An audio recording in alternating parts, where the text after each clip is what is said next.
And they really like, oh shit, what's that? Never mind, I can't think of the name of the We band. suck. No, what's the name of that band?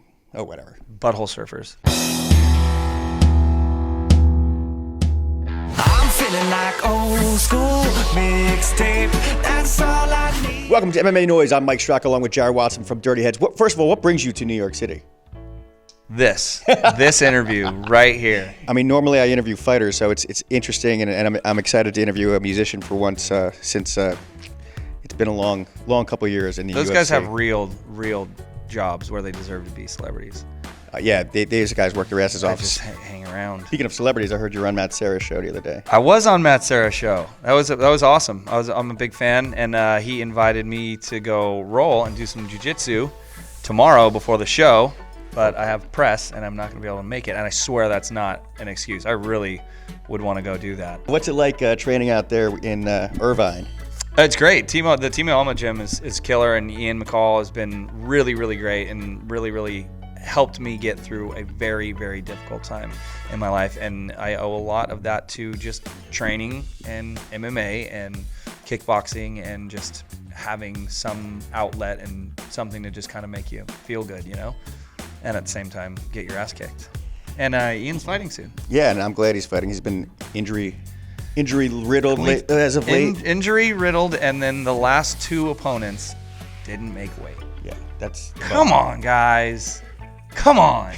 Now that MMA is so big that a lot of the MMA guys, I think from like my age or a little bit older, that generation, like they probably grew up scrapping, right? There wasn't really sure. MMA, so they weren't scared of the fighting. Diaz brothers. Yeah, exactly. So they weren't really scared of fighting. It was like, wow, I enjoy it, or I've been fighting my whole life. Now I can get paid for it. Yep. Now it might be to where it's like, I see it on TV. There's a gym down by my house, so I'm gonna go do that. And then you get in the gym and you really enjoy it, and you spar with these guys and you do this. But then when it really comes down to the real thing, it might be too much. They might not have had that like street, You're like growing up right. getting your ass kicked. You I know, agree. like Chuck Liddell, Tito Ortiz, those guys. Even Matt Serra used to get into so many fights. In fact, he was going to go to jail or the army or something. yeah. Tito Ortiz was the wrestling coach at my high school. Oh yeah. Yeah. Huntington Beach. Yeah. Marina High School. Oh, Yeah, in sweet. Huntington. How He was was a it? very scary dude. Yeah, Yeah, all can my imagine. buddies were wrestlers, and it was like, oh, that's a large man. You said Ian helped you through some shit. I mean, can you just elaborate a little bit about that? Yeah, I am a musician, as you said. I've been in a band, and when you're in a band, you have a lot of downtime, and it's our job to make people party. Our night of work is everybody else's night off, and I took that very seriously. So I partied, and I started partying really early, around 13 or 14.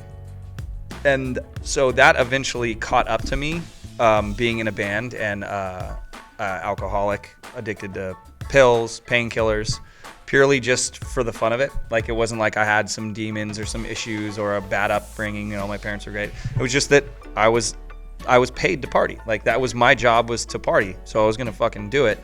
So that caught up with me, and I was addicted to drugs and addicted to alcohol, and I tried to quit. And I tried to go see a therapist, and went and saw a doctor, and I've tried numerous different ways, and they wanted to give me antidepressants. And I said, no, I was addicted to a fucking pharmaceutical drug. Why are you going to give me more? That makes no sense. And I wasn't a depressed person before I had this addiction. I don't think I don't need an antidepressant. So I just kiboshed that. Then, what is it? How was your upbringing from all these therapists? Blah, that didn't work. So everything I tried, and the AA was not, I couldn't do it. It just made me want to get super fucked up. I worked for other people, not talking shit. Just made me want to get wasted.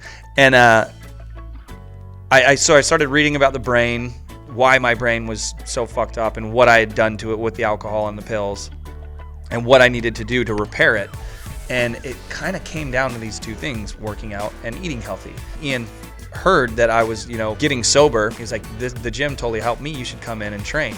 And I never done any MMA or anything like that. Get me in a gym, start eating healthy, and within a month I was the person that I'd always been and the person that I wanted to be. I was it was like a whole new lease on life, as cliche as that sounds. Ironically, I know a lot of fighters, when they go off the deep end, they pick up a guitar or they pick up a piano, and then they say the same thing you said, but on the opposite. Like, the music is what saved me. Yeah. So tell me about this new song, Oxygen. Oh, it's my favorite. Please don't go, I will stay. If you're going under, then I'll be your oxygen. I'll be your oxygen. I'll be your oxygen. I'll be your oxygen. When we were writing the album and we were getting in with producers and songwriters, Oxygen, we finished it and we were like, okay, this is the one to beat, or this is how the rest of the album's going to be. So that was like the standard on this album. Positivity and uplifting music and feel-good music has really been kind of the core of what we've always wanted to do, what we're gravitating towards, and what we want to put out into the world, which we think there needs to be more of.